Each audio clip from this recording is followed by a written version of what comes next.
بسم اللہ الرحمن الرحیم الحمد للہ وکفی وسلام علی عبادہ الذین اصطفی اما بعد۔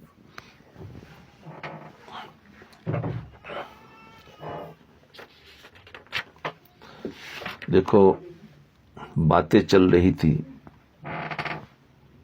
ایمان کامل کی علامتیں، 4 علامتیں بتائی تھی ایمان کامل کی۔ پہلی علامت تو یہ تھی کسی کو اگر دینا ہے تو اللہ کے لیے دینا، اس پر تفصیل آ گئی۔ دوسری علامت تھی کسی کو اگر نہیں دینا ہے، منع کرنا ہے تو اللہ کے لیے منع کرنا۔ تیسری علامت تھی کسی سے محبت رکھنا ہے تو محبت اللہ کے لیے ہو، کیونکہ محبت 2 طرح کی، اغراض والی بھی محبت ہوتی ہے اور اللہ والی بھی محبت ہوتی ہے، اس کو بھی مثال سے سمجھایا ہے۔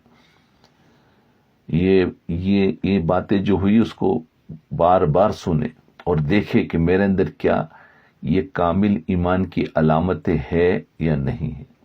نہیں ہے تو لانے کی کوشش کرے، اس پر چلنا شروع کرے تو اللہ تعالیٰ لے آئیں گے۔ اور چوتھی علامت اب چل رہی تھی کہ وہ ابغض للہ، یعنی اگر کسی سے دشمنی ہے، کسی سے بات چیت منع ہے، کسی سے ملنا منع ہے تو کس لیے ہو؟ کہ وہ بھی اللہ کے لیے ہو۔ اس لیے آج ہر انسان کی عادت ہے کہ جو گنہگار شخص ہوتا ہے اس سے محبت نہیں کرتے، بغض رکھتے ہیں، دل میں دشمنی یا حقیر سمجھتے ہیں۔ حالانکہ ایسا نہیں کرنا چاہیے، ہمیں اس کے کفر سے نفرت ہو کہ یہ گناہ سے ہے، لیکن انسان تو انسان ہی ہے، تو ہمیں اس کی مدد کرنی چاہیے جب کوئی ضرورت پڑے تو۔ جیسے حضور صلی اللہ علیہ وسلم کا ایک عمل تھا کہ آپ کے سامنے ہندا کا جو غلام تھا وحشی، جس نے حضرت حمزہ رضی اللہ عنہ کو شہید کیا تھا، تو جب حضور کے سامنے آئے تو حضور کو ان سے دشمنی تھی، لیکن ایمان لے آئے تو فرمایا دشمنی ختم۔ آپ کو تکلیف ہو رہی تھی اس کو دیکھ کر، آپ نے فرمایا تم پیچھے بیٹھا کرو، میرے سامنے مت آؤ، ورنہ وہ منظر یاد آ جاتا۔ اسی پر ایک اور قصہ شروع ہو رہا ہے، حضرت خواجہ نظام الدین اولیاء رحمۃ اللہ علیہ کا ایک واقعہ۔ حضرت خواجہ نظام الدین اولیاء رحمۃ اللہ علیہ، یہ جو مرکز ہے نظام الدین، حضرت نظام الدین جو کہتے ہیں نا، وہ اصل حضرت نظام الدین جو نام پڑا ہے کہ وہاں پر حضرت نظام الدین اولیاء رحمۃ اللہ علیہ کا مزار ہے، وہاں پر ان کا مقبرہ ہے، اس لیے وہاں ایک اسٹیشن بنا ہے، اسٹیشن کا نام بھی رکھا ہے حضرت نظام الدین اولیاء۔ اچھا، نظام الدین کہوں گے تو وہاں کے لوگ بھی غصے ہو جاتے، فرمایا نہیں، وہاں پر لکھا ہو حضرت نظام الدین اولیاء۔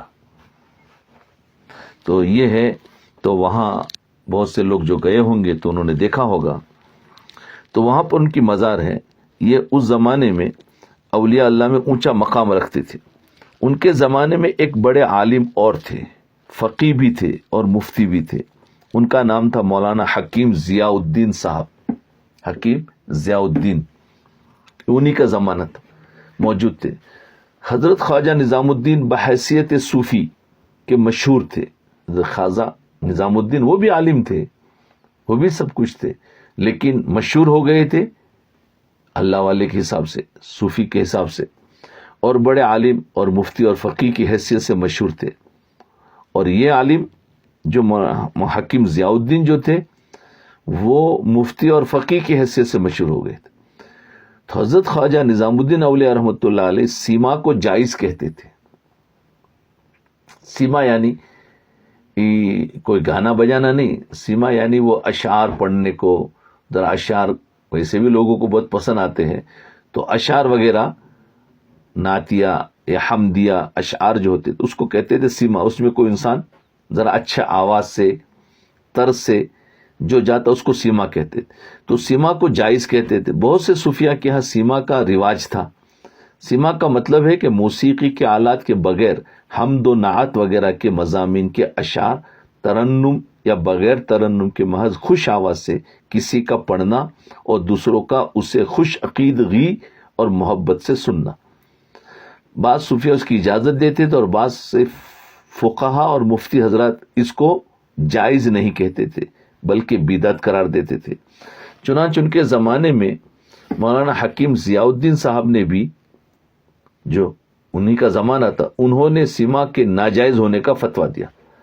اب زمانہ دونوں عالم کا ایک ہے، یہ اس کو کرتے تھے، سنتے تھے، اور وہ اس کو ناجائز کہتے تھے۔ تو حضرت نظام الدین اولیاء رحمۃ اللہ علیہ سما سنتے تھے۔ جب مولانا حکیم ضیاء الدین صاحب رحمۃ اللہ علیہ کی وفات کا وقت تک قریب آیا تو دیکھو، ایک فتویٰ دے رہا ہے جائز نہیں اور دوسرا اس کام کو کر رہا ہے۔ اب دیکھو، دونوں کے آپس کے اندر دشمنی ہونی چاہیے، لیکن نہیں، وہ اپنے حساب سے کر رہے تھے، یہ اپنے حساب سے فتویٰ دے رہے تھے۔ تو اب حکیم ضیاء الدین رحمۃ اللہ علیہ کی وفات کا وقت تک قریب آیا تو حضرت خواجہ نظام الدین اولیاء رحمۃ اللہ علیہ حضرت کی عیادت اور مزاج پرسی کے لیے تشریف لے گئے۔ دیکھو، اتنے بڑے اللہ والے ان کے پاس تشریف لے گئے اور اطلاع کروائی کہ جا کر حکیم ضیاء الدین صاحب سے عرض کیا جائے کہ نظام الدین، یعنی میں مزاج پرسی کے لیے حاضر ہوا ہوں، کیونکہ ابھی ان کی وفات کا وقت قریب تھا۔ تو اندر سے حکیم ضیاء الدین صاحب نے جواب دیا کہ ان کو باہر روک دے، میں کسی بدعتی کی صورت دیکھنا نہیں چاہتا، کیونکہ ان کے نزدیک یہ بدعتی تھی۔ تو انہوں نے کہا میں کسی بدعتی کی، یہ اخلاص تھا ان کے دلوں میں، کوئی دشمنی نہیں تھی دلوں میں، فرمایا بدعتی ہے تو میں اس کی بدعتی کی صورت دیکھنا نہیں چاہتا۔ حضرت خواجہ نظام الدین، دیکھو ہمارے جیسا ہو تو غصے میں ہو کے بھاگ جاتا کہ مجھے بدعتی کہتے، میں اتنا بڑا اللہ والا، لیکن حضرت خواجہ نظام الدین اولیاء رحمۃ اللہ علیہ نے جواب بھیجوایا کہ ان سے عرض کر دو کہ بدعتی بدعت سے توبہ کرنے کے لیے حاضر ہوا ہے، بدعتی بدعت سے توبہ کرنے کے لیے حاضر ہوا۔ دیکھو محبت کیسی تھی، بجائے کہ غصہ آتا، بجائے کیا کہنے لگے، کیونکہ ان کے نزدیک یہ بدعت تھی تو کہا بدعتی بدعت سے توبہ کرنے کے لیے حاضر ہوا۔ تو اسی وقت مولانا حکیم ضیاء الدین رحمۃ اللہ، جنہوں نے ابھی تو کہا تھا کہ اس کو وہیں روک دو، جب یہ لفظ سنا تو انہوں نے اپنی پگڑی بھیجی کہ اسے بچھا کر خواجہ صاحب اس کے اوپر قدم رکھتے ہوئے آئے، اور وہ بھی جوتے سے قدم رکھے۔ سبحان اللہ، ابھی تو لفظ بول رہے تھے ان کو روک دو بدعتی ہے، اور ابھی کہہ رہے اپنے امامہ اپنی پگڑی کو اتارا اور خواجہ صاحب سے کہو اپنے جوتوں سمیت میری پگڑی پر چل کر آئے میرے پاس۔ اس سے اندازہ لگاؤ کہ ان کے فعل جو تھا اس سے ان کو ایک چیز تھی، اور وہ سے جب توبہ کر لیا تو محبت وہی کہ وہی ہو گئی، پگڑی ڈال دی۔ تو فرمایا پگڑی بھیجی تو فرمایا جوتے سے قدم رکھتے ہوئے آئے، ننگے پاؤں نہ آئے۔ خواجہ صاحب نے پگڑی کو، اور خواجہ صاحب وہ بھی تو اللہ والے تھے، انہوں نے پگڑی کو اٹھا کر سر پر رکھا اور کہا کہ میرے لیے دستار فضیلت ہے۔ ارے یہ پگڑی تو حضرت کی، میرے لیے فضیلت کی شان سے اندر تشریف لے گئے، آ کر مصافحہ کیا اور بیٹھ گئے اور حکیم ضیاء الدین کی طرف متوجہ رہے۔ پھر خواجہ صاحب کی موجودگی میں، خواجہ صاحب وہاں موجود تھے، حضرت نظام الدین ان کی حضرت حکیم ضیاء الدین کی وفات کا وقت آ گیا۔ خواجہ صاحب نے فرمایا کہ الحمدللہ حکیم ضیاء الدین صاحب کو اللہ تعالیٰ نے قبول فرما لیا کہ ترقی مدارج کے ساتھ ان کا انتقال ہوا ہے۔ یہ سب اللہ والوں کی آپس کی باتیں دیکھو، یہ سمجھانا تھا۔ آج ہمارے دلوں میں غصہ آ جاتا ہے، فرمایا وہ اس کے پاس شریعت ہے، وہ اپنے حساب سے جو کہتا ہے، ہمارے پاس شریعت، ہم اپنے حساب سے جو لیکن آپس میں دونوں کا ٹکراؤ نہیں ہونا چاہیے۔ تم نے میرے خلاف کیوں ایسا فتویٰ دیا، تم نے میرے خلاف کیوں ایسا فتویٰ دیا، نہیں۔ اس لیے ہمیشہ دلوں کے اندر، خصوصاً اللہ والوں سے، علماء سے ہمیں محبت رکھنا چاہیے۔ ان کا کوئی عمل ہو تو اس سے تربیت ہو سکے تو کرے، لیکن نفرت دلوں میں نہ ہو۔ فرماتے دیکھو یہ بتا رہے ہیں کس پر، کہ اگر بغض بھی ہو تو اللہ کے لیے۔ تو ان کا دیکھا، ان سے بغض تھا، بدعتی کہنا، ان کو روکنا، یہ روکنا اللہ کے لیے تھا کہ نہیں میں اس کا چہرہ دیکھنا نہیں چاہتا جی۔ اور اب جب انہوں نے کہا توبہ کے ارادے سے آ رہا ہوں، تو کہا آپ آ جائیے پگڑی پر قدم رکھتے ہوئے، یہ محبت بھی اللہ کے لیے۔ بہرحال جو بغض اور غصہ اللہ کے لیے ہوتا ہے، غصہ تو انسان کو آتا ہے، ایک غصہ نفس کے لیے ہوتا ہے، اس نے مجھے ستایا میں بھی اس کو ستاؤں گا، اور ایک غصہ اللہ کے لیے ہوتا ہے، وہ کبھی ذاتی دشمنیاں پیدا نہیں کرتا۔ جو اللہ کے لیے غصہ ہوتا ہے اس میں دشمنیاں نہیں ہوتی، یاد رکھیے، اس کی علامتیں یہ ہوتی، اس میں ذاتی دشمنی نہیں ہوتی، بس اللہ کے لیے میری دشمنی۔ جب وہ چیز ختم ہو جاتی ہے محبت بھی ہو جاتی، اور وہ عداوتیں پیدا نہیں کرتا، وہ فتنے پیدا نہیں کرتا۔ اس کی علامت کیا ہے؟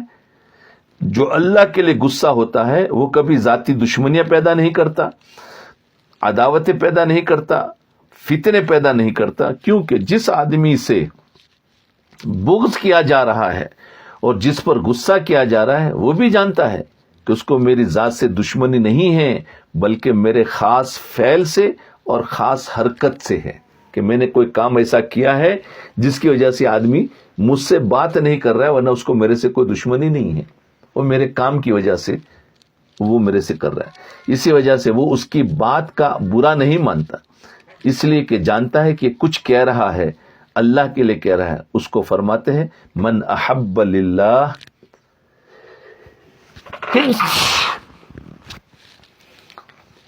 من احب للہ وابغض للہ، یعنی اسی کو کہتے ہیں محبت کرو تو اللہ کے لیے، اور کسی سے غصہ رکھو، اس سے دور رہو تو اللہ کے لیے۔ آج دیکھو ہماری رشتہ داریاں ٹوٹ جاتی ہیں، کس وجہ سے؟ کہ اس نے ہمیں شادی میں نہیں بلایا، میں بیمار ہو تو انہیں ہماری بیمار پرسی کے لیے نہیں آئے، تو دشمنی ہوگی۔ تو یہ اس کو کہتے ہیں ذات کی وجہ سے دشمنی ہوئی۔ اور ایک یہ ہے کہ وہ رشتہ دار ہم کو تکلیف پہنچاتے ہیں، ہم کو بہت برا بھلا کہتے ہیں، ہمارے دین، ہم دین پر چلتے ہیں تو ہمارے دین کے بارے میں کچھ ہمیں کہتے ہیں، اور اس کی وجہ سے ہم نے اس رشتہ داروں کے پاس جانا چھوڑ دیا، ملنا چھوڑ دیا، آتے ہیں تو سلام دعا کرتے ہیں۔ تو یہ اگر اس وجہ سے ہے تو دیکھنا تمہارے اور اس کے درمیان میں کوئی دشمنی یعنی کوئی فتنہ نہیں ہوگا۔ کیوں؟ اگر وہ آپ کے پاس ملنے کے لیے آئیں گے، خاموش رہیں گے تو آپ ضرور ان سے محبت کریں گے، یا وہ توبہ کر لیں گے یا دیندار بن جائیں گے تو آپ کی محبت واپس چلی جائے گی، واپس ویسے ہی ہوگی۔ تو ایک تو اس لیے کرنا رشتہ توڑنا کہ وہ ہمارے دین کو ہمارے دین سے ہمیں ہٹاتے ہیں، تو رشتہ توڑو اللہ کے لیے ہو۔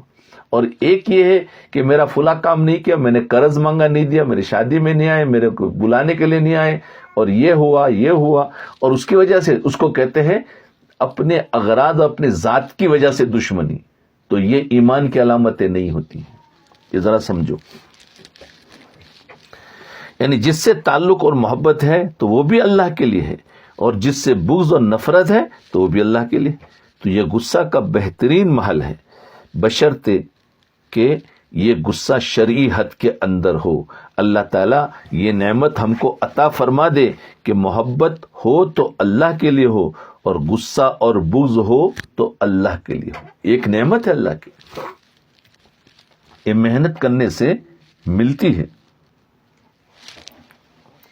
لیکن یہ غصہ ایسا ہونا چاہیے کہ اس کے منہ میں لگام پڑی ہوئی ہو، کہ جہاں اللہ کے لیے غصہ کرتا ہے وہاں تو ہو، اور جہاں غصہ نہیں کرنا ہے وہاں لگام ڈال کر اس کو روک دو، ہر جگہ پر نہ کرتے رہے۔ اب جو انسان نہیں جانتا ہے ان باتوں کو سن کر وہ دھوکہ کھا جائے گا، کیونکہ اس کو پتہ نہیں چلے گا کہاں اللہ کے لیے کرنا ہے، وہ ہر جگہ پر اللہ کے لیے سمجھے گا، حالانکہ اندر نفس ہوگا۔ تو فرمایا اس کو دیکھ کر کرے، ہر جگہ پر نہیں، اور جہاں وہ وجہ ختم ہو گئی فوراً سے دوستی بھی لگ، پھر دشمنی نہیں، پھر دشمنی نہیں، تو اس کو کہتے ہیں اللہ کے لیے کرنا۔ حضرت علی رضی اللہ عنہ کا واقعہ دیکھو، اس سے بھی ایک بات سمجھ میں آئے گی، ایک مثال ہے۔ حضرت علی رضی اللہ عنہ کو دیکھیے، ایک یہودی نے آپ کے سامنے حضور اقدس صلی اللہ علیہ وسلم کی شان میں گستاخی کا کلمہ کہہ دیا، ایک یہودی نے، الیاذ باللہ۔ حضرت علی رضی اللہ عنہ نے کہا برداشت، حضرت علی رضی اللہ عنہ کہاں برداشت کر سکتے تھے، فوراً اس کو پکڑ کر اوپر اٹھایا اور پھر زمین پر پٹک دیا، اور اس کے سینے پر سوار ہو گئے. اب اللہ کے رسول کی شان، ان سے تو ان کو محبت تھی، کیسے برداشت کرتے، اس کو پٹکھا اور اس کے سینے پر سوار ہو. یہودی نے جب یہ دیکھا کہ اب میرا قابو تو ان کے اوپر نہیں چل رہا ہے کہ میں تو مرا، تو اس نے لیٹے لیٹے حضرت علی رضی اللہ عنہ کے منہ پر تھوک دیا. لیٹے لیٹے تھوک دیا. جیسے کہاوت ہے کہ کھسیانی بلی کھمبا نوچے، کھسیانی بلی کھمبا نوچے. وہ کھمبے کو یوں یوں کر کے ہاتھ سے نوچتی ہے نا. لیکن جیسے ہی اس یہودی نے تھوکا، اب ظاہر بات ہے کہ اس نے تھوکا تو غصہ اور آنا چاہیے نا کہ اچھا ایک تو حضور کے سان میں بدماشی کرتا ہے، اوپر سے پھر اور میرے پر تھوکتا ہے، تو ہمارا جیسا ہوتا تو ہمیں تو غصہ اور زیادہ آتا. لیکن حضرت علی رضی اللہ عنہ دیکھو کہ اللہ کے لیے غصہ کرنے والے تھے. اس یہودی نے تھوکا تو آپ فوراً اس کو چھوڑ کر الگ ہو گئے. اللہ اکبر کبیرہ، اس کو چھوڑ کر الگ ہو گئے. بتاؤ عقل کیا کہتی ہے، شریعت کیا کہتی ہے؟ لوگوں نے آپ سے کہا کہ حضرت اس نے اور زیادہ گستاخی کا کام کیا کہ آپ کے منہ پر تھوک دیا، ایسے میں آپ اس کو چھوڑ کر الگ کیوں ہو گئے؟ حضرت علی رضی اللہ عنہ نے فرمایا کہ بات اصل میں یہ ہے کہ پہلے اس پر جو میں نے حملہ کیا تھا، پہلے میں نے جو اس پر حملہ کیا تھا، اس کو ماننے کا ارادہ کیا تھا، وہ حضور صلی اللہ علیہ وسلم کی محبت میں کیا تھا. اس نے آپ صلی اللہ علیہ وسلم کی شان میں گستاخی کی، جس کی وجہ سے مجھے غصہ آیا اور میں نے اس کو گرا دیا. پھر جب اس نے میرے منہ پر تھوک دیا تو اب مجھے اور زیادہ غصہ آیا. لیکن اب اگر میں اس غصے پر عمل کرتے ہوئے اس سے بدلہ لیتا تو یہ بدلہ لینا حضور صلی اللہ علیہ وسلم کے لیے نہ ہوتا بلکہ اپنی ذات کے لیے ہوتا. سبحان اللہ. دیکھو عین غصے کے وقت میں بھی وہ اپنے آپ کو اتنا سمجھ رہے تھے، اتنی عقل اور فہم ہے کہ یہ تھکنے کی وجہ سے مجھے غصہ آیا، میں غصے میں مار رہا ہوں، تو اللہ کے لیے نہیں ہوا، اللہ کے لیے نہیں ہوا. تو فرمایا بدلہ لیتا تو بدلہ لینا حضور کے لیے نہ ہوتا بلکہ اپنی ذات کے لیے ہوتا. اس وجہ سے ہوتا کہ چونکہ اس نے میرے منہ پر تھوکا ہے لہذا میں اس کو اور زیادہ ماروں، تو یہ اس صورت میں غصہ اللہ اور اس کے رسول کے نہ ہوتا بلکہ اپنی ذات کے لیے ہوتا. اس وجہ سے میں نے اس کو چھوڑ کر الگ ہو گیا. فرمایا جا. اب وہ بھی حیران کہ تھوکنے پر تو اور زیادہ ماننا چاہیے اور اس نے تو مجھے چھوڑ دیا. اے دیکھو نا، یہی تو ہے. لوگ حیران ہوتے ہیں جب شریعت پر عمل کرتے ہیں تو رواج کے خلاف لوگ پریشان ہو جاتے ہیں. ارے یہ کیا ہو گیا، ہم نے تو ان کو پریشان کر دیا اور یہ بالکل خاموش بیٹھے. یہ در حقیقت اس حدیث من احب للہ و ابغض للہ پر عمل فرمایا کر دکھا دیا. گویا کہ غصے کے منہ میں لگام دے رکھی ہے کہ جہاں تک اس غصے کا شرعی اور جائز موقع ہے بس وہاں تک تو غصہ کرنا ہے، وہاں تک تو غصہ کرنا. اور جہاں اس غصے کا جائز موقع ختم ہو جائے تو اس کے بعد آدمی اس غصے سے اس طرح دور ہو جائے کہ جیسے اسے کوئی تعلق ہی نہیں.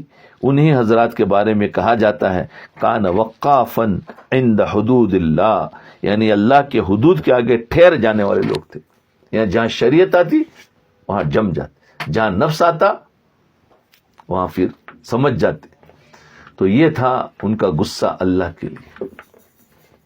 اب غضب اللہ کو سمجھا رہے کہ غصہ اگر اللہ کے لیے تو کیسا ہو.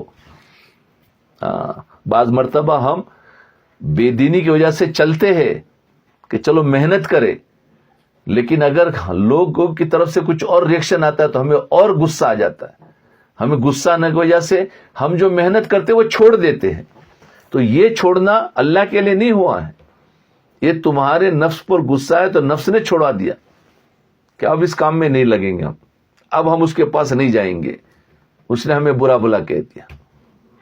ارے اللہ کے لیے جا رہے تھے تو اللہ کے لیے جانا ہے. جی ہاں، وہ ہمیں گھر پر روک ہی دے کہ ابھی میرے گھر پر نہیں آنا، تو اب نہ جانا اللہ کے لیے ہو گیا. اللہ اکبر. ایک اور مثال ہے، حضرت فاروق اعظم رضی اللہ عنہ کا واقعہ ہے. حضرت فاروق اعظم رضی اللہ عنہ ایک مرتبہ مسجد نبوی میں داخل ہوئے تو دیکھا کہ حضور اقدس صلی اللہ علیہ وسلم کے چچا حضرت عباس رضی اللہ عنہ کے گھر کا پر نالا، حضور کے چچا حضرت عباس رضی اللہ عنہ کے گھر کا پر نالا کہتے ہیں جو چھت پر بارش ہوتی ہے تو جس پائپ کے ذریعے سے پانی باہر آتا ہے اس کو پر نالا کہتے ہیں. تو حضرت عباس رضی اللہ عنہ کے گھر کا پر نالا مسجد نبوی کی طرف لگا ہوا تھا، یعنی اس کا پانی مسجد نبوی کی طرف آ رہا تھا. تھوڑا لمبا لگاتے ہیں نا، گھر سے تھوڑا دور پانی گرے. بارش وغیرہ کا پانی مسجد نبوی کے اندر گرتا تھا. گویا کہ مسجد کی فضا میں وہ پر نالا لگا ہوا تھا. حضرت فاروق اعظم رضی اللہ عنہ نے سوچا کہ مسجد تو اللہ تعالیٰ کا گھر ہے اور کسی شخص کی ذاتی گھر کا پر نالا، اب اس کا اپنا ذاتی گھر ہے، یہ اللہ کا گھر ہے، تو اس کا پر نالا مسجد کے اندر آ رہا ہو تو یہ اللہ کے حکم کے خلاف ہے. تو چنانچہ آپ نے اس پر نالے کو توڑنے کا حکم دے دیا. حضرت عمر رضی اللہ عنہ کی خلافت تھی تو انہوں نے کہا یہ کس کا پر نالا؟ فرمایا فلاں کا ہے. فرمایا توڑ دو. توڑنے کا حکم دے دیا. اب دیکھیے کہ آپ نے اس پر نالے کو توڑنے کا جو حکم دیا ہے یہ غصے کی وجہ سے تو دیا، لیکن غصہ اس بات پر آیا کہ یہ کام مسجد کے احکام اور آداب کے خلاف ہے. غصہ مسجد کی وجہ سے آیا ہے تو یہ اللہ کے لیے ہوا کہ مسجد کے آداب کے خلاف. جب حضرت عباس رضی اللہ عنہ کو پتا چلا کہ میرے گھر کا پر نالا توڑ دیا گیا تو حضرت فاروق اعظم رضی اللہ عنہ کے پاس آئے اور ان سے فرمایا کہ آپ نے یہ پر نالا کیوں توڑ دیا؟ دیکھو امیر المومنین ہے لیکن آ کر ان کو بولنے کا حق ہے. آ کر پوچھا کہ آپ نے کیوں توڑ دیا؟ حضرت فاروق اعظم رضی اللہ عنہ نے فرمایا کہ یہ جگہ تو مسجد کی ہے، کسی کی ذاتی جگہ نہیں ہے. مسجد کی جگہ میں کسی کا پر نالا آنا شریعت کے حکم کے خلاف تھا، اس لیے میں نے توڑ دیا. تو حضرت عباس رضی اللہ عنہ نے فرمایا کہ آپ کو پتا بھی ہے کہ پر نالا یہاں پر کس طرح لگا تھا، اس کی کیا ہسٹری ہے، اس کی کیا حقیقت آپ کو پتا بھی ہے؟ فرمایا نہیں. پھر فرمایا کہ یہ پر نالا حضور اقدس صلی اللہ علیہ وسلم کے زمانے میں لگا تھا اور آپ کی اجازت سے میں نے لگایا تھا. آپ اس کو توڑنے والے کون ہوتے ہیں؟ یعنی حضور کے حکم سے میں نے یہ لگایا تھا اور آپ اس کو توڑنے والے کون؟ تو حضرت فاروق اعظم رضی اللہ عنہ نے فرمایا کہ کیا حضور صلی اللہ علیہ وسلم نے اجازت دی تھی؟ تو انہوں نے فرمایا کہ ہاں اجازت دی تھی. دیکھو تو حضرت فاروق اعظم رضی اللہ عنہ نے حضرت عباس رضی اللہ عنہ سے فرمایا کہ خدا کے لیے میرے ساتھ آؤ. دیکھو غصہ تھا لیکن اب غصے پر کنٹرول. فرمایا حضور نے پر نالا لگایا تھا؟ کہا ہاں ان کی اجازت سے لگا. فرمایا چلو میرے ساتھ آؤ. چنانچہ اس پر نالے کی جگہ کے پاس گئے اور وہاں جا کر خود رکوع کی حالت میں کھڑے ہو گئے اور حضرت عباس رضی اللہ عنہ سے فرمایا کہ اب میری کمر پر کھڑے ہو کر یہ پر نالا دوبارہ لگا دو. دیکھو احب للہ ابغض للہ. فرمایا میری کمر پر کھڑے ہو کر یہ پر نالا دوبارہ لگا دو تم. حضرت عباس رضی اللہ عنہ نے فرمایا کہ میں دوسروں سے لگوا لوں گا، کوئی بات نہیں، آپ تکلیف نہ اٹھائیے. حضرت فاروق اعظم رضی اللہ عنہ نے فرمایا کہ عمر کی یہ مجال کہ محمد صلی اللہ علیہ وسلم کے لگائے ہوئے پرنالے کو توڑ دے. دیکھو ابھی تو غصہ آ رہا تھا لیکن جب حقیقت کا پتہ چلا تو فوراً غصہ ختم اور کہنے لگے کہ حضور کے لگائے ہوئے پرنالے کو توڑ دے. عمر مجھ سے اتنا بڑا جرم سرزد ہوا، اس کی کم سے کم سزا یہ ہے کہ میں رکوع میں کھڑا ہوتا ہوں اور تم میرے کمر پر کھڑے ہو کر پرنالہ لگاؤ. یہ تھے کوئی معمولی نہیں ہے، بڑے بادشاہ، بڑے خلیفہ ہے، لیکن جہاں دین آیا وہاں جھک گئے، جہاں دین آیا وہاں غصے بھی ہوئے. تو غصے ہونا بھی اللہ کے لیے، جھکنا بھی اللہ کے لیے. دیکھو یہ جھکے ہیں کس لیے؟ کہ حضور کی عظمت کے میں کیسے نکال سکتا ہوں. چنانچہ حضرت عباس رضی اللہ عنہ نے ان کی کمر پر کھڑے ہو کر وہ پرنالہ اس کی جگہ واپس لگایا. ان کی کمر پر مانا بھی نہیں، کہا میں لگوا دوں گا کسی مزدور سے. فرمایا نہیں، میری کمر پر کھڑے ہو کر تم لگا دو. ہے کوئی ایسا؟ اللہ اکبر، یہ ہے کام. بزرگ اسی کا نام ہے. آج ہے کوئی اللہ والے سے ایسی غلط ہے، فرمایا جھک جاتے اور پھر فرمایا لگاؤ. ہے اللہ والے ایسے ہوتے، فوراً اسی وقت جھک جاتے. تو فرمایا پرنالہ اس کی جگہ پر واپس لگا دیا. وہ پرنالہ آج بھی مسجد نبوی میں لگا ہوا ہے. اللہ تعالیٰ ان لوگوں کو جزائے خیر دے جن لوگوں نے مسجد نبوی کی تعمیر کی ہے. انہوں نے اب بھی اس جگہ پر پرنالہ لگا دیا ہے. اگرچہ اب اس پرنالے کا بظاہر کوئی مصرف نہیں ہے، لیکن یادگار کے طور پر لگا دیا ہے. یہ در حقیقت اس حدیث پر عمل ہے، من احب للہ وابغض للہ. پہلے جو غصہ اور بغض ہوا تھا وہ اللہ کے لیے ہوا تھا، اور اب جو محبت ہے وہ بھی اللہ کے لیے ہے. جو شخص یہ کام کر لے اس نے اپنا ایمان کامل بنا لیا، اور ایمان کے کامل ہونے کی علامت ہے. یہ ایمان کے کامل ہونے کی علامت ہے. بہرحال اس بغض فی اللہ کی وجہ سے بعض اوقات غصے کا اظہار کرنا پڑتا ہے. بعض اوقات غصے کا اظہار کرنا پڑتا ہے، خاص طور سے ان لوگوں پر غصہ کا اظہار کرنا پڑتا ہے جو زیر تربیت ہوتے ہیں. بعض مرتبہ کوئی ہماری تربیت میں ہوتے ہیں تو ان کے اوپر غصہ کرنا پڑتا ہے، مصنوعی غصہ، نقلی غصہ، ان کی تربیت کی وجہ سے. جیسے استاد ہے تو اس کا اپنے شاگردوں پر غصہ کرنا پڑتا ہے، باپ کو اپنے اولاد پر غصہ کرنا پڑتا ہے، شیخ کو اپنے مریدوں پر غصہ کرنا پڑتا ہے، ایک دکاندار کو اپنے ماتحت جو کام ہے ان پر غصہ کرنا پڑتا ہے. لیکن یہ غصہ اس حد تک ہونا چاہیے جتنا اس کی اصلاح کے لیے ضروری ہو. یہ غصہ اس حد تک ہونا چاہیے جتنا اس کی اصلاح کے لیے ضروری ہو، اس سے آگے نہ بڑھے. ہم تھوڑا اس کا دھیان نہ رکھنے کی وجہ سے کچھ زیادہ ہی غصے ہو جاتے ہیں. جیسا کہ ابھی عرض کیا کہ اس کا طریقہ یہ ہے کہ جب انسان کی طبیعت میں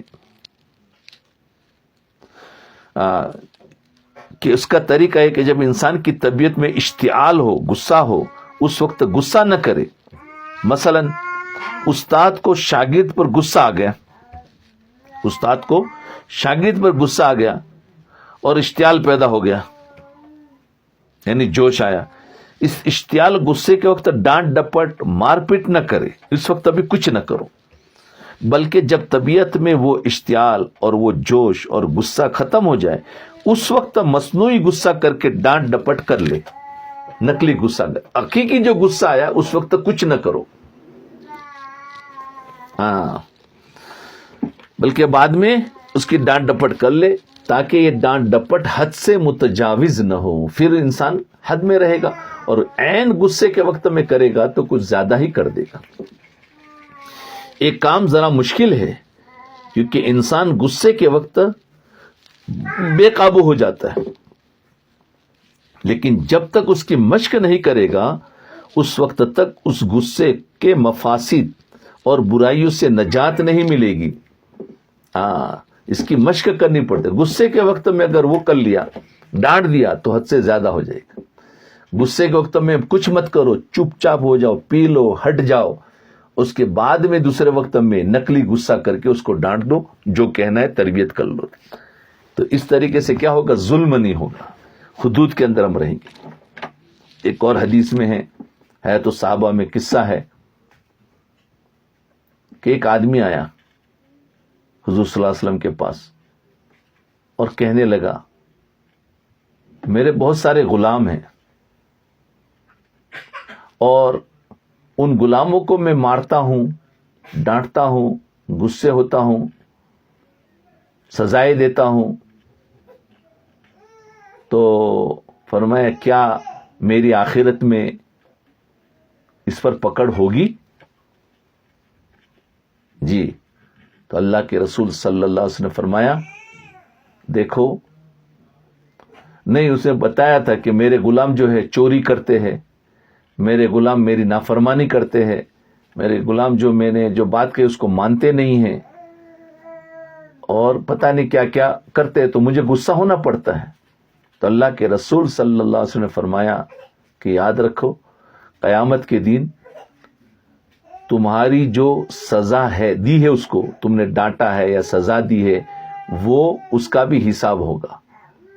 اور اس نے غلاموں نے جو نافرمانی کی ہے اس کا بھی حساب ہوگا. اگر جتنی نافرمانی کی ہے اتنا تم نے ڈانٹا ہے تو برابر سرابر ہو گیا، نہ لینا نہ دینا. لیکن انہوں نے نافرمانی زیادہ کی ہے، تم نے ڈانٹا کم ہے، تو پھر تمہیں حساب دیا جائے گا، تمہیں اجر دیا جائے گا. لیکن اگر نافرمانی کم ہے اور تم نے غصے میں زیادہ اس کو ڈانٹا ہے تو فرمایا پھر تمہاری پکڑ ہوگی کل قیامت کے دن، پھر تمہاری پکڑ ہوگی. تو وہ آدمی نے اس باتوں کو سنا کہ اوہو، پھر تو میں قیامت کے دن پکڑا جاؤں گا، کیونکہ یہ کون انصاف کر سکتا ہے کہ میں نے اس پر جو غصہ کیا ہے اور اس کی جو نافرمانی ہے دونوں برابر سرابر ہے کہ نہیں، وہ کیسے ہم کر سکتے. فرمایا یہ تو ہو نہیں سکتا. تو اس نے فرمایا کہ دیکھو میں نے اپنے غلاموں کو آزاد ہی کر دیا تاکہ میرے پر یہ پریشانی ہی نہ ہو جائے. اب اس سے ایک اندازہ لگائیے کہ ہمارے ماتحت کام کرنے والے ہوتے ہیں یا جو کچھ بھی ہوتے ہیں، ان کے اندر انصاف ہونا چاہیے. بچوں کے اندر بھی، اپنے تربیت والوں کے اندر بھی، انہوں نے نافرمانی تھوڑی کی ہوتی ہے اور ہم غصہ زیادہ ہو جاتے تو پھر ہماری پکڑ ہوگی. تو یہ ہے. تو اس نے فرمایا کہ یہ تو ہم حساب نہیں کر سکتے، چھوڑ دیا. اور چھوٹوں پر زیادتی کا نتیجہ، چھوٹوں پر اگر ہم زیادتی کر لیں گے، ظاہر بات ہے اب وہ غلام تھے، وہ چھوٹے تھے، آقا تھا بڑا تھا. ہمارے ماتحت جو استاد کے شاگرد ہوتے ہیں چھوٹے ہوتے ہیں، مرید چھوٹے ہوتے ہیں، اور دوسرے جو ورکر ہوتے ہیں. فرمایا جو زیر تربیت افراد ہوتے ہیں جیسے اولاد ہے، شاگرد ہے، مرید ہے، ان پر اگر غصے کے وقت حد سے تجاوز ہو جائے تو بعض صورتوں میں بات بڑی خطرناک ہو جاتی ہے. کیونکہ جس پر غصہ کیا جا رہا ہے وہ اگر آپ سے بڑا ہے یا برابر کا ہے، جس پر غصہ کیا جا رہا ہے وہ اگر آپ سے بڑا ہے یا آپ کے برابر کا ہے تو آپ کے غصہ کرنے کے نتیجے میں اس کو جو ناگواری ہوگی اس کا اظہار بھی کر دے گا اور وہ بتا دے گا کہ تمہاری یہ بات مجھے اچھی نہیں لگی، یا کم از کم بدلہ لے لے گا. لیکن جو تمہارا ماتحت اور چھوٹا ہے، جو بڑا ہوگا وہ تو تمہیں بتا دے گا، لیکن جو ماتحت اور چھوٹا ہے وہ تم سے بدلہ لینے پر تو قادر نہیں ہے. بڑے پر زیادتی کی تو کہا کہ دیکھو میری غلطی سے تم نے زیادہ وہ کیا ہے تو ہمیں تو سمجھ میں کچھ آئے گا، لیکن چھوٹا بیچارہ کچھ نہیں کہتا، وہ تو تربیت میں جیسا تم بولو جیسا ڈانٹو وہ برداشت کر لیتے. فرمایا تم سے بدلہ لینے پر تو قادر نہیں ہے، لیکن اپنی ناگواری کے اظہار پر بھی قادر نہیں ہے کہ مجھے اچھا نہیں لگا. چنانچہ کوئی بیٹا اپنے باپ سے، یا شاگرد اپنے استاد سے، یا مرید اپنے شیخ سے، یا ورکر اپنے مالک سے یہ نہیں کہے گا کہ آپ نے فلاں وقت جو بات کہی تھی وہ مجھے ناگوار ہوئی، اس لیے آپ کو پتہ ہی نہیں چلے گا کہ آپ نے اس کی کتنی دل شکنی کی ہے. وہ نہیں بول سکے گا، وہ بے زبان ہے سمجھو. اس لیے یہ جو ہے نا کتنی کہ آپ نے اس کی کتنی دل شکنی کی ہے، اور جب پتہ ہی نہیں چلے گا تو معافی مانگنا بھی آسان نہیں ہوگا. اب معافی کیسے مانگیں گے؟ اس لیے بہت نازک معاملہ ہے.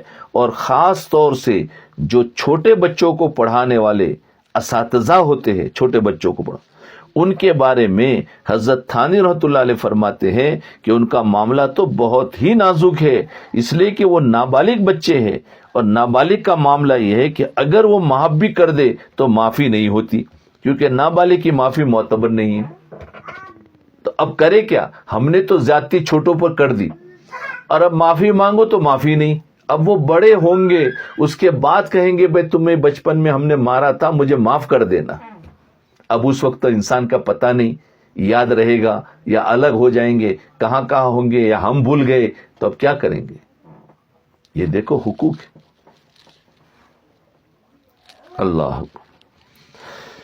اللہ خلاصہ بہرحال یہ آج کی ان سارے درس کا خلاصہ یہ ہے کہ اپنے غصے پر قابو پانے کی کوشش کرنی چاہیے. اپنے غصے پر قابو پانے کی کوشش کرنی چاہیے، اس لیے کہ غصہ بے شمار برائیوں کی جڑ ہے، اس کے ذریعے بے شمار باطنی امراض پیدا ہوتے ہیں۔ غصے کے ذریعے سے بے شمار باطنی امراض پیدا ہوتے ہیں۔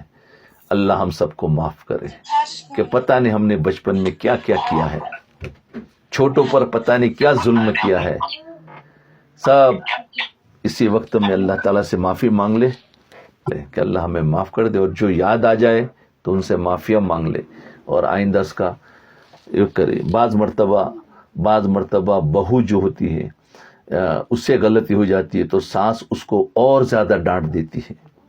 اب جتنی غلطی ہوئی اتنا تو تم تربیت کر سکتے ہو، لیکن اگر اس سے زیادہ کر دیا تو ساس ظالم ہو گئی اور بہو مظلوم ہو گئی، اب تم کس کے پاس معافی مانگنے؟ بعض مرتبہ بہو ساس کے اوپر بہت زیادہ زیادتی کر دیتی ہے تو اب ساس مظلوم ہو جاتی ہے اور بہو ظالم ہو جاتی ہے۔ یہ تو گھروں میں سب چلتا ہے، اس لیے ہم گھروں کے اندر یہ دھیان رکھیں کہ غلطی ہوئی ہے، ہو جاتی ہے دونوں سے، ساس کی بھی غلطی ہوتی ہے اس سے، لیکن اتنی غلطی کا مطلب یہ نہیں ہے کہ باہر اتنا بدنام کرے، اس کے بارے میں برا بھلا کہے، بلکہ اسی وقت میں اس کی تربیت کر لے، ورنہ اس وقت غصے کو پی جائے، دوسرے وقت میں نقلی غصہ کر کے اس کو سمجھا دے، دشمنیاں نہ رکھے، ورنہ کل کہاں بدلہ دینے جائیں گے۔ اس لیے خاص کر کے ساس بہو کے درمیان میں یہ بہت ضروری کہ وہاں سب سے زیادہ زیادتی ہو جائے، کیونکہ بہو تربیت کے لیے آئی ہے اور ساس ان کی بڑی ہے، تو اس کو چاہیے کہ ان بچوں کو یہ جو آئی ہے بیٹی اس کی تربیت کرے۔ یہ نہیں ہے کہ غلطی ہونے پر بہت زیادہ اس کو ڈانٹے، یہ بھی ہوتا ہے۔ تو اللہ ہمیں عمل کی توفیق۔ ابتدا میں تو یہ کوشش کرے غصے کا اظہار بالکل نہ ہو، بعد میں جب یہ غصہ قابو میں آ جائے تو اس وقت یہ دیکھے کہ کہاں غصہ کا موقع ہے اور کہاں غصے کا موقع نہیں ہے، کہاں غصے کا موقع ہے اور کہاں نہیں ہے وہ دیکھے۔ جہاں غصہ کا جائز محل ہو بس وہاں جائز حد تک غصہ کرے، اس سے زیادہ نہ کرے۔ عین غصے میں بھی اپنے آپ کو کنٹرول کرے، اس کو کہتے ہیں نقلی غصہ، کہ غصہ ہو سامنے والے کو تربیت کرنی ہے تو وہ اگر غصے بھی ہو گیا سامنے والا تو ہماری لڑائی نہیں ہونے والی، کیوں کہ ہمارا غصہ ابھی نقلی ہے۔ سامنے والے اگر اصلی غصے بھی ہو گئے تو ہم کنٹرول کر لیں گے، لیکن ہمارا اصلی غصہ ہے اس کا بھی اصلی غصہ تو لڑائیاں ہو جائے گی۔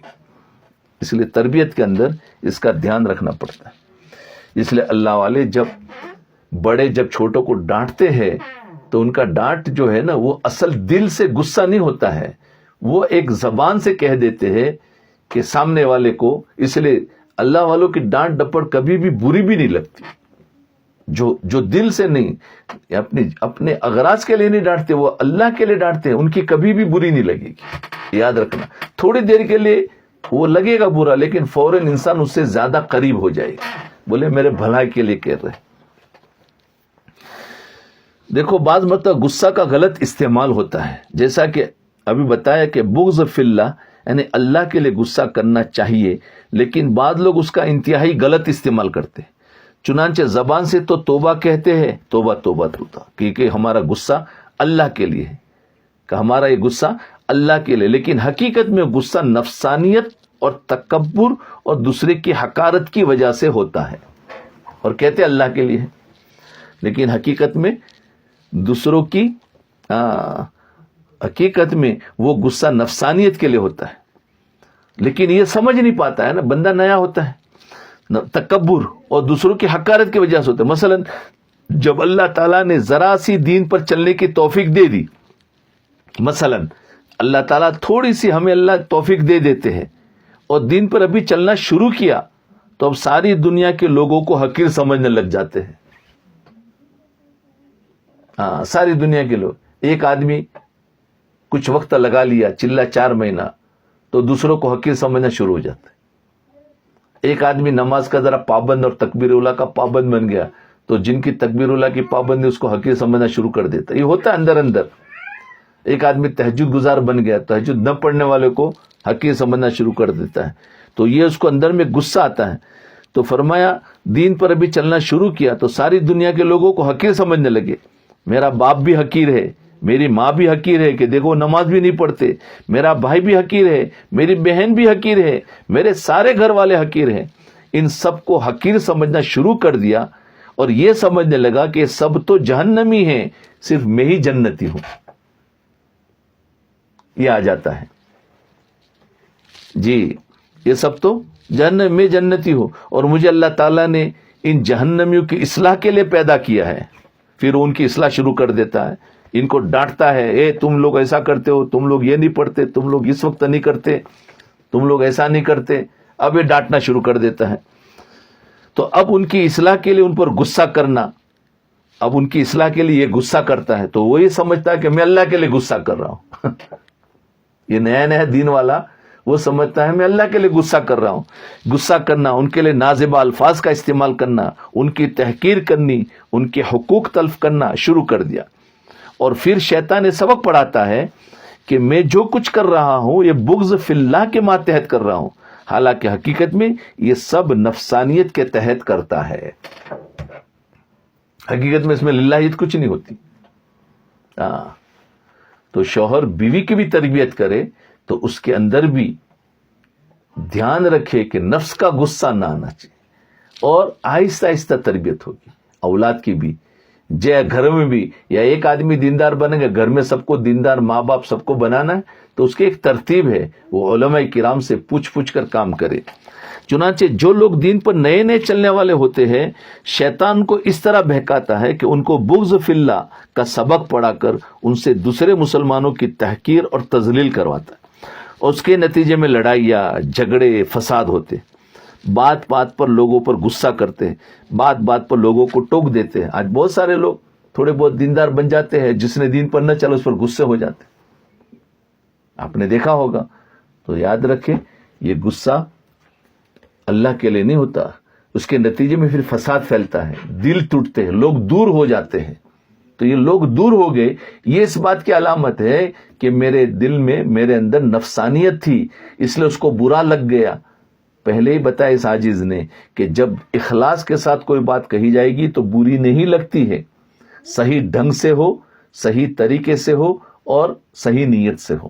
یہ تین کام ہوں گے تو بات کتنی ہی کڑوی ہوگی، سامنے والا پی جائے گا. اور اگر تینوں میں سے ایک بات بھی، اخلاص تو ہے، ڈھنگ سے بات نہیں کہی گئی، طریقے سے نہیں کہی، جب ڈانٹ ڈپٹ سے کہی گئی تو بات تو اخلاص والی تھی، لیکن ڈانٹ کے لہجے میں کہی گئی تو قبول نہیں ہوتی. جی، علامہ شبیر احمد عثمانی رحمۃ اللہ علیہ کا ایک جملہ ہمیشہ یاد رکھنا چاہیے. وہ فرمایا کرتے تھے کہ حق بات حق نیت سے، حق طریقے سے کہی جائے تو کبھی بے اثر نہیں رہتی. وہی بات آئی کہ دیکھو، حق بات یعنی بات صحیح ہو، حق نیت یعنی صحیح نیت ہو، حق طریقہ اور صحیح طریقہ ہو. تو یہی ہے، حق بات ہو، حق نیت ہو اور حق طریقے سے کہی جائے تو یہ کبھی بے اثر نہیں رہتی، بری نہیں لگتی اور کبھی فتنہ فساد پیدا نہیں کرتی. اس لیے اس کا کیا مطلب ڈانٹنا نہیں ہے، ڈانٹنا ہے، لیکن پہلے یہ نیتوں کے ساتھ. کیوں ڈانٹا جا رہا ہے، اس کا طریقہ کیا ہو. ایک بات ہے کہ سامنے والے کی تربیت تو کرنی ہے، لیکن طریقہ کیا ہو، ذرا موقع ڈھونڈو، اس کا طریقہ دیکھو، اس کے الفاظ چوائس کرو اور اس کے بعد اس کو اس الفاظ میں بولا جائے تو انشاءاللہ وہ بات صحیح لگے اور سامنے والے کی تربیت ہو بھی جاتی ہے. ہم اس کے اندر بھول کر دیتے. بعض مرتبہ بات حق ہے لیکن طریقہ حق نہ ہونے کی وجہ سے، ڈھنگ صحیح نہ ہونے کی وجہ سے فتنہ بن جاتا ہے. تو کبھی فتنہ فساد اس سے نہیں ہوگا. گویا کہ 3 شرطیں بیان فرما دی. نمبر 1 بات حق ہو، نمبر 2 نیت حق ہو اور نمبر 3 طریقہ حق ہو. مثلا ایک شخص کسی برائی کے اندر مبتلا ہے، اب اس پر ترس کھا کر نرمی اور شفقت سے اس کو سمجھائے تاکہ وہ اس برائی سے کسی طرح نکل جائے. یہ نیت ہو. ایک تو نیت، اس میں اپنی بڑائی مقصود نہ ہو کہ میں اس کو کروں گا تو دیکھو میں نے اس کو لایا، بڑائی مقصود نہ ہو اور دوسروں کو ذلیل کرنا مقصود نہ ہو. یہ تو نیت ہوئی. اور طریقہ بھی حق ہو، یعنی نرمی اور محبت سے بات کہے، اکڑ سے نہیں، آرڈر سے نہیں، نرمی اور محبت سے بات کہے. فضائل سے کرنا، یعنی ان لوگوں بزرگوں اور صحابہ کے قصہ کہہ کر بات کرنا، محبت سے بات کہے. اور اگر یہ 3 شرطیں پائی جائے تو فتنہ پیدا نہیں ہوتا. اور جہاں کہیں یہ دیکھو کہ حق بات کہنے کے نتیجے میں فتنہ کھڑا ہو گیا تو غالب گمان یہ ہے کہ اس کا سبب یہ ہے کہ ان تینوں باتوں میں سے کوئی ایک بات موجود نہیں تھی. یا تو بات حق نہ تھی، یا نیت حق نہ تھی، یا طریقہ حق نہیں تھا. کوئی نہ کوئی ہوگا، جبھی تو فساد ہوا ہے، جبھی تو فتنہ ہوا ہے، ورنہ فتنہ نہیں ہوتا. یہ بات یاد رکھے کہ تم خدائی فوجدار بن کر دنیا میں نہیں آئے. ہم کوئی پولیس بن کر نہیں آئے ہیں کہ ہمیں نگرانی رکھنی ہے. تمہارا کام صرف اتنا ہے کہ حق بات، حق نیت اور حق طریقے سے دوسروں کو پہنچا دو. ہدایت تمہارے ہاتھ میں نہیں ہے کہ تم پولیس کی طرح پکڑ کر ڈنڈے سے اس کو صحیح راستے پر لاؤ، یہ نہیں ہے. بلکہ ہمارا کام تو حق بات ہو، حق نیت ہو، حق طریقے سے دوسروں تک پہنچاؤ اور مناسب طریقے سے مسلسل پہنچاتے رہو. اس کام سے کبھی مت اکتاؤ. یہ دعوت کا طریقہ بتا رہے، دعوت دینا ہو تو کیا ہو، لیکن ایسا کوئی کام مت کرو جس سے فتنہ پیدا ہو، کیونکہ یہ 3 باتیں نہیں ہوگی تو فتنہ پیدا ہوگا. پھر دین کے کام سے لوگ دور ہو جائیں گے. جیسے آج دین کی محنت ہو رہی ہے لیکن لوگ دین سے دور ہو رہے ہیں. کیوں؟ کہ دین جو بات پہنچا رہے وہ حق ہے لیکن طریقہ حق نہیں ہوتا. یعنی دلوں میں پیار اور محبت اور نرمی سے نہیں، بلکہ تشکیل سے پکڑ پکڑ کر لوگوں کو کرنا، تو یہ تو نہیں ہوگا.